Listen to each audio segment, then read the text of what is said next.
entities here. Let's say that we merge something and it should not have been merged. Well, it's kind of problematic. So even if you do a code change or data changes or anything, basically you cannot trust any decision you made the previous day. So the easiest solution is to basically just draw the table and retrieve it. That's it.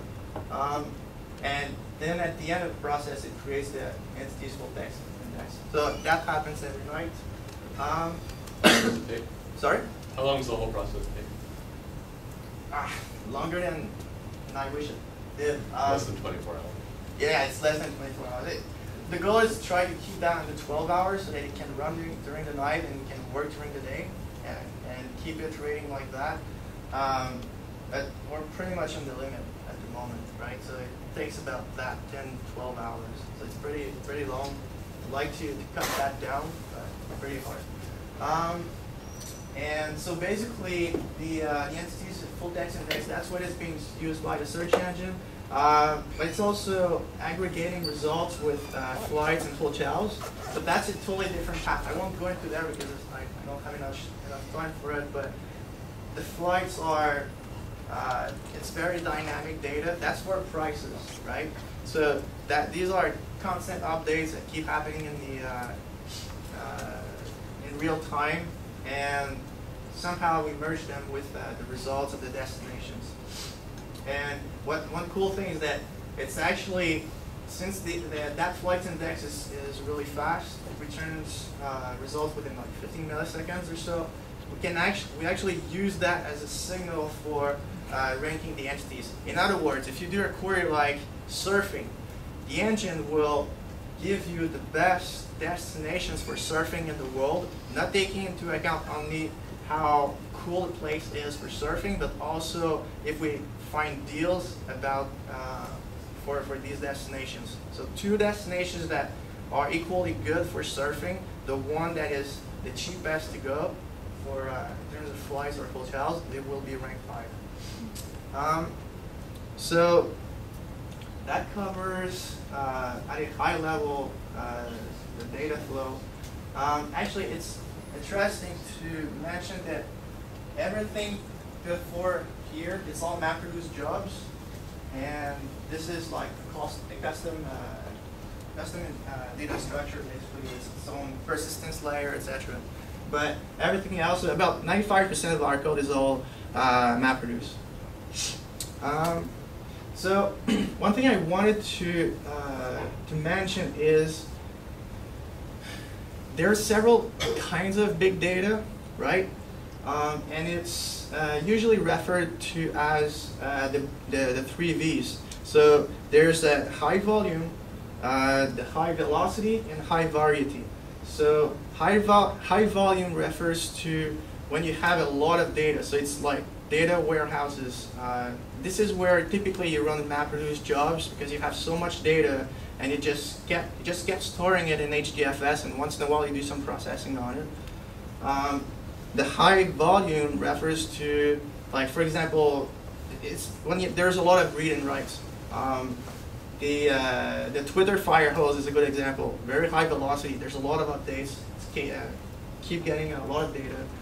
And high variety is basically what you guys before talked about with Mongo, where you have a schema that changes from one record to another. So in our case, turns out that we have all 3 problems.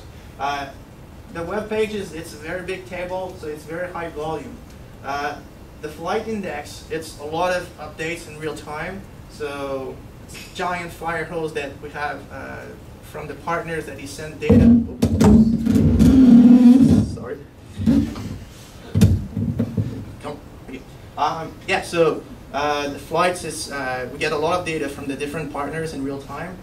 And high variety. So, like, for example, the entities, not every entity has the same attributes, right? So you can have, a hotel will have a star rating, but not a city. So it's that kind of stuff. So one question here then is, if they have so different profiles, which data store do you use for them, right? Because the use cases are actually different. So what we ended up doing to simplify our stack is to put everything in HBase so that we have only one component to maintain. But since they are totally different use cases, we actually use different clusters. So there's one cluster that is tuned for the MapReduce jobs. And so what we want for a cluster like that is a very high throughput, right? So we just want to be able to process through the whole data set very quickly. And we don't want any caching because it will just generate cache misses all the time. So we disable the caches for that cluster. We have another cluster for the flights, and that one's the opposite, right? It's going to be a lot of read writes, and the records that are requested the most, we want to have a caching layer on top of it. So that one is tuned differently, and that way we can get the best of both worlds. Maybe at some point we might use different stores for it, but at this point it's working great for us. So let's try to stick with only one solution.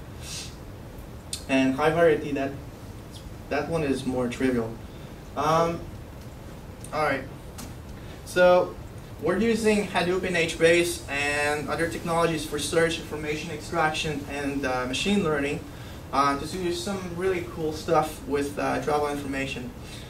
When it works, it allows us to do stuff like query for the Gulf in the region, the Costa del Sol region of Spain, and get the best destinations in that region for golf, with an overview of flights, resorts, and golf courses.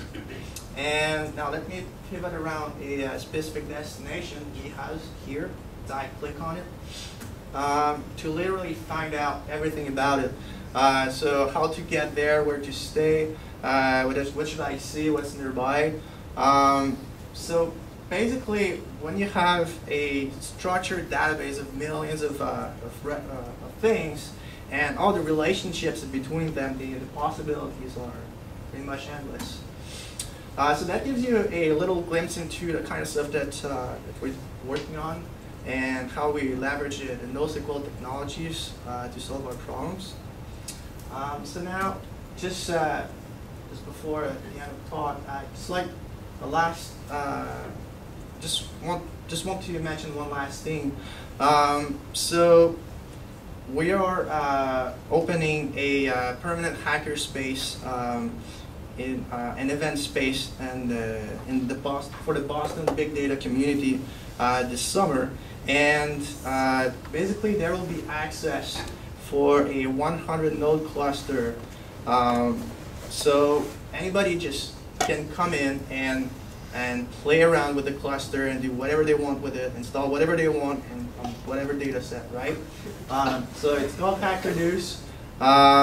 So basically, just let me repeat that again, a 100 node cluster where you can do, it's a playground, do whatever you want at all times.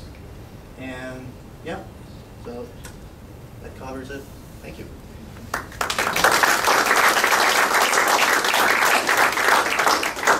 Questions? Yes? One question.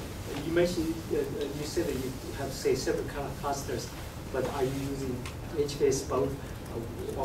Tuned for document analytics, but it's HBase. Because then for flight, it's also HBase, but it's tuned in another way. But they're both HBases. Yes. Yeah, we tried to stick with HBase to minimize the problems. We actually tried other solutions. It's because there are other solutions that I didn't mention that failed. I mean, we tried with the flights, putting them in Couchbase. That was a bad idea. And so now we tried with Couchbase. We did give a shot at Mongo. We were having problems back then. We didn't put that much effort on, I have to be honest. And so now we're just going to stick with HBase because at least we know it. And we can actually get it to do what we want. So like a really quick question. You said that 90% of the process is MapReduce. Do you use higher abstraction or do you just write Java MapReducers? We use, it's all pure Java code. So we don't use any Hive or Pig or any solutions like that.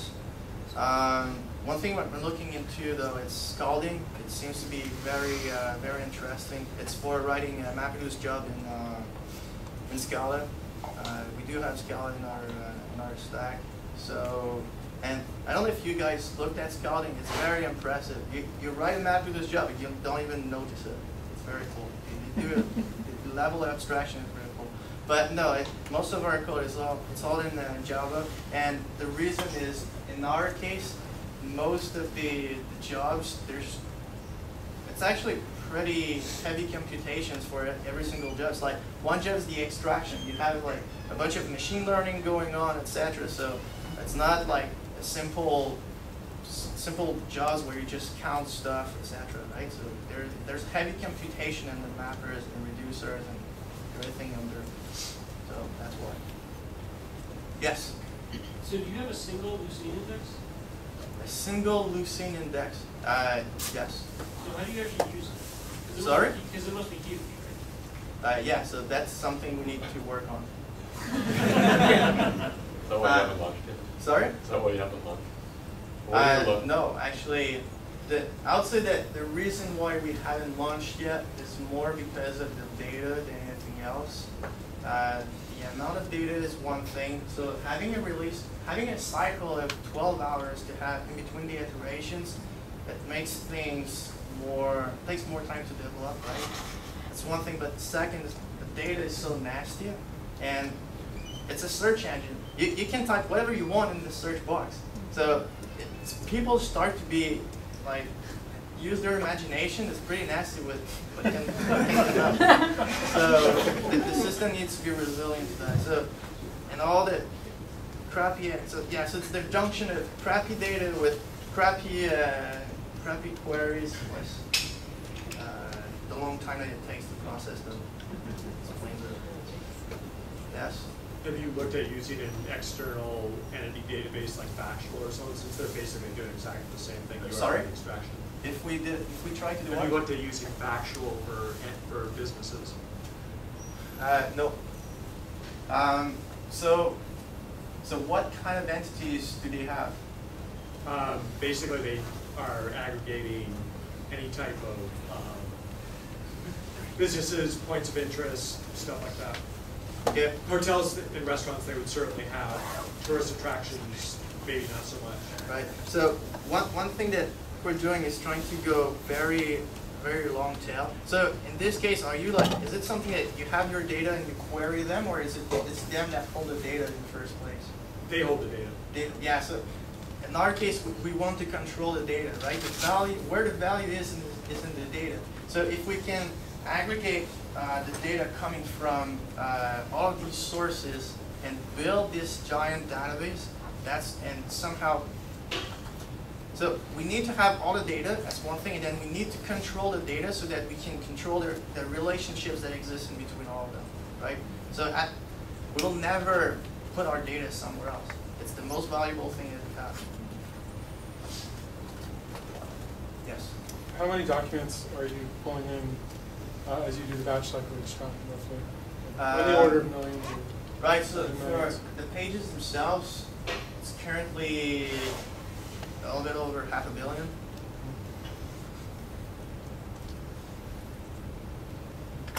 Yes? You mentioned when you were using Cassandra, the GC issues. Yes. What were, curious to know what were your typical heap sizes? The heap size, yeah, well, the only heap size we've been able to have any stability with was with 12 gigs. Anything below that wasn't, we were not able to keep it stable. And then we started HBase and everything was stable at like 4. 5 gig? 4 gig.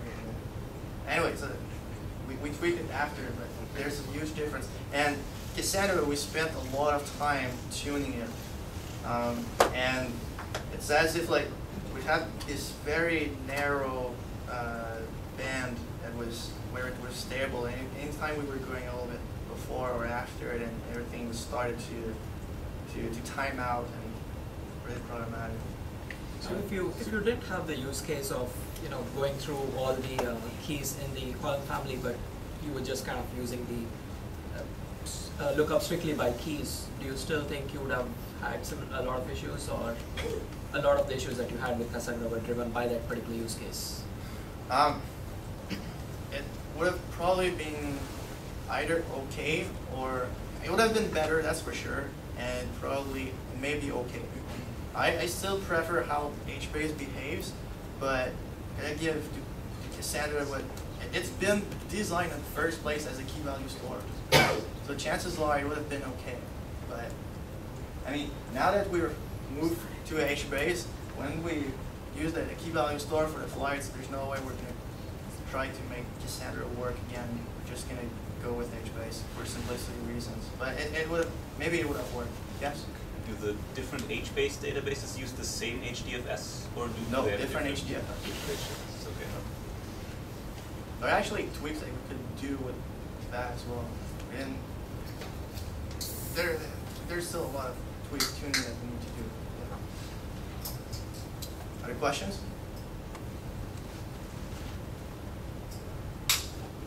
All right. Thank you.